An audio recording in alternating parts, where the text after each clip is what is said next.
Hi all, welcome to mini vlog. ಯಾವಾಗಲೂ ಹೆಣ್ಮಕ್ಳೇ late ಅಂತ ಹೇಳ್ತಾ ಇದ್ರು ನಮ್ಮ ವಾಯ್ಸು. ಸೊ ಹಾಗಾಗಿ ನಾವು ಬೇಗ ರೆಡಿ ಆಗಿಬಿಟ್ಟು ನೋಡೋಣ ಏನು ಮಾಡ್ತಿದ್ದಾರೆ ಅಂತ ರೂಮ್ ಒಳಗಡೆ ಎಂಟರ್ ಆದ್ವಿ. ಬಟ್ ಆದರೆ ಅವ್ರು ಇನ್ನೂ ಫೇಸ್ಗೆ ಕ್ರೀಮ್ ಹಾಕ್ಕೊಳ್ತಾ ಇದ್ರು. ನಾನು ಹೇಳ್ತಾ ಇದ್ದೆ, ಯಾವಾಗಲೂ ಹೆಣ್ಮಕ್ಳ ಮೇಲೆ ಬ್ಲೇಮ್ ಮಾಡೋದಲ್ಲ, ನೀವು ಕೂಡ ಲೇಟಾಗಿ ರೆಡಿ ಆಗ್ತೀರಾ ಅಂತ. ಬಟ್ ಆದರೆ ಅವ್ರು ಒಪ್ಕೊಳ್ಳೋದಕ್ಕೆ ರೆಡಿನೇ ಇಲ್ಲ.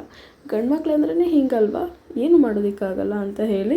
ಸೊ ಅಲ್ಲಿಂದ ನಾವು ರೂಮ್ ಚೆಕ್ಔಟ್ ಮಾಡಿಕೊಂಡು ನೆಕ್ಸ್ಟ್ ಇಲ್ಲಿ ಫೋಟೋ ಸೆಕ್ಷನ್ ಆಗ್ತಾಯಿದೆ. ಎಲ್ಲರೂ ಫೋಟೋಸ್ ವೀಡಿಯೋಸ್ ಎಲ್ಲ ತಗೊಳ್ತಾ ಇದ್ರು. ಇವಾಗ ನಾವು ಎಲ್ಲಿದ್ದೀವಿ ಅಂತ ಹೇಳಿದರೆ ರಾಮೇಶ್ವರಂ. ಸೊ ರಾಮೇಶ್ವರಮಿಗೆ ಬಂದಿದ್ದೀವಿ.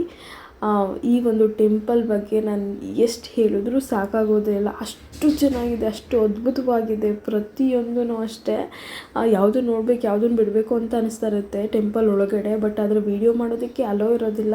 ಸೊ ಹಾಗಾಗಿ ಸಣ್ಣ ಪುಟ್ಟ ಕ್ಲಿಪ್ಪಿಂಗ್ಸ್ನ ನಿಮ್ಮ ಜೊತೆ ಶೇರ್ ಮಾಡ್ತಾ ಇದ್ದೀನಿ.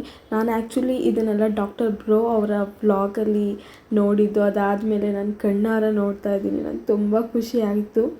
ಸೊ ನೆಕ್ಸ್ಟು ಅಲ್ಲಿಂದ ನಾವು ಟಿಫನ್ ಮಾಡಿಕೊಂಡು ಈಗ ಹೋಗ್ತಾ ಇರೋದು ಧನುಷ್ಕೋಡಿ. ಕ್ಯಾಪಲ್ಲಿ ನನ್ನ ಮಗ ಕೂಡ ಡ್ರೈವ್ ಮಾಡ್ತೀನಿ ಅಂತ ಹೇಳಿ ಡ್ರೈವರ್ ಸೀಟಲ್ಲಿ ಕೂತಿದ್ದಾನೆ. ಸೊ ಅವ್ರ ಮಾವ ಟ್ರೈನಿಂಗ್ ಕೊಡ್ತಾ ಇದ್ದಾರೆ.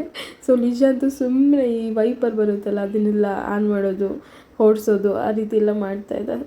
ಸೊ ನಿಶಾಂತ್ ಫಸ್ಟ್ ಡ್ರೈವ್ ಅಂದ್ಕೊಳ್ಬೋದು ಇದು. ಸೊ ಇದು ನೋಡ್ತಾ ಇರ್ಬೋದು ನೀವು, ಇದೇ ಇಂಡಿಯಾದ ಕೊನೆ ಭೂಮಿ. ಹೌದು, ಭಾರತದ ಲಾಸ್ಟ್ ಲ್ಯಾಂಡ್ ಅಂತ ಹೇಳ್ಬೋದು. ಸೊ ನೀವು ನೋಡ್ತಾ ಇರೋದು ಇದೇ ರಾಮ್ ಸೇತು. ನಾನು ಕಣ್ಣಾರ ನೋಡ್ತಾ ಇದ್ದೀನಿ. ನನಗಂತೂ ಫುಲ್ ಎಮೋಷ್ನಲ್ ಅಂತಲೇ ಹೇಳ್ಬೋದು. ನಾವೆಲ್ಲ ಕಥೆಲಿ ಕೇಳ್ತಾ ಇದ್ವಿ, ಬಟ್ ಆದರೆ ರಿಯಲ್ ಆಗಿ ನಾವು ಅದನ್ನು ಫೀಲ್ ಮಾಡ್ತಿದ್ದೀವಲ್ಲ, ಓ ಮೈ ಗಾಡ್, ಇದಂತೂ ನೆಕ್ಸ್ಟ್ ಲೆವೆಲ್ ಎಕ್ಸ್ಪೀರಿಯನ್ಸ್ ಅಂತಲೇ ಹೇಳ್ಬೋದು. ನೀವು ಅಷ್ಟೇ ಯಾವತ್ತಾದರೂ ಒಂದು ಸಲ ಆದರೂ ಈ ಒಂದು ಪ್ಲೇಸ್ಗೆ ಹೋಗ್ಬಿಟ್ಟು ಬನ್ನಿ. ತುಂಬ ಚೆನ್ನಾಗಿದೆ ಆ್ಯಂಡ್ ಪ್ರತಿಯೊಂದೂ ರೀಕಾಲ್ ಆಗ್ತಾ ಇರುತ್ತೆ, ನಾವು ಓದಿರೋದೆಲ್ಲ ಅಂತಲೇ ಹೇಳ್ಬೋದು. ನೆಕ್ಸ್ಟು ಇಲ್ಲಿ ಮುತ್ತು ಏನೇನೋ ಮಾಡ್ತಾರಲ್ವ, ಸೊ ಅದು ಪ್ರೈಸ್ ಮಾತ್ರ ಕೇಳೋದಕ್ಕೆ ಹೋಗಬೇಡಿ, ತುಂಬಾ ಜಾಸ್ತಿ, ತುಂಬ ಕಾಸ್ಟ್ಲಿ ಅಂತಲೇ ಹೇಳ್ಬೋದು. ಒಂದು ಇಯರಿಂಗ್ಸ್ ಆಗಿರ್ಬೋದು, ಒಂದು ಬ್ರೇಸ್ಲೆಟ್ ಆಗಿರ್ಬೋದು, ಅದೆಲ್ಲ 1000ವರೆಗೂ ಕೇಳ್ತಾರೆ. ನೆಕ್ಸ್ಟು ನಾವು ಧನುಷ್ಕೋಡಿಲೇ ಈ ಸೀ ಫುಡ್ ತಿನ್ನೋಣ ಅಂತ ಹೇಳಿ ಸಮುದ್ರದ ಪಕ್ಕನ ಇವರು ಈ ಥರ ಒಂದು ಗುಡಿಸಲು ಹಾಕ್ಕೊಂಡಿದ್ರು. ಸೊ ಅದನ್ನೇ ರೂಮ್ ಟೂರ್ ಮಾಡ್ತಾ ಇದ್ದೆ. ಎಷ್ಟು ಚೆಂದ ಇದೆ ಅಲ್ವಾ ಅಂತ.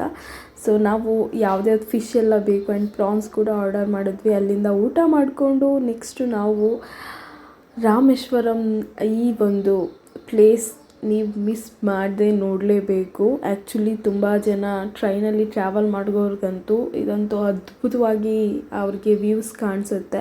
ಯಾಕಂದರೆ ಸಮುದ್ರದ ಮೇಲೆ ಈ ಒಂದು ರೈಲ್ವೆ ಟ್ರ್ಯಾಕ್ ಮಾಡಿದಾರಲ್ಲ, ಅದ್ರ ಮೇಲೆ ಹೋಗ್ತಾ ಅದು ನೆಕ್ಸ್ಟ್ ಲೆವೆಲ್ ಫೀಲ್ ಅಂತಲೇ ಹೇಳ್ಬೋದು. ನೆಕ್ಸ್ಟು ನಾವು ಟ್ರಿಪ್ಪೆಲ್ಲ ಮುಗಿಸಿ ಮನೆಗೆ ಹೊರಟ್ವಿ. Love you all, bye.